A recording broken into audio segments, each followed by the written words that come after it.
કે હાથ બધાય હાથ ઊંચો કરો. મારી પાછળ બોલવાનું થશે. હું શપથ લઉં છું કે હું ભાજપને હવે ગુજરાતને વધુ બરબાદ કરવા દેવાનો નથી. હું શપથ લઉં છું કે આવતી કોઈ પણ ચૂંટણીમાં હું ભાજપને મત આપવાનો નથી.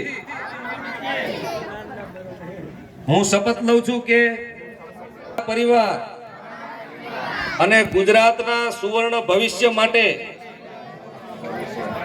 આવતી દરેક ચૂંટણીમાં હું આમ આદમી પાર્ટી અને ઝાડુને મત આપીશ અને બીજા લોકોને ઝાડુને મત આપવા સમજાવીશ. હું માનું છું કે આમ આદમી પાર્ટી એક ઈમાનદાર અને દેશભક્ત પાર્ટી છે અને હું ક્યારેય આમ આદમી પાર્ટીનો સાથ નથી છોડવાનો. બોલો ભારત માતા કી જય. જવાન જય જવાન. આ સાથે જ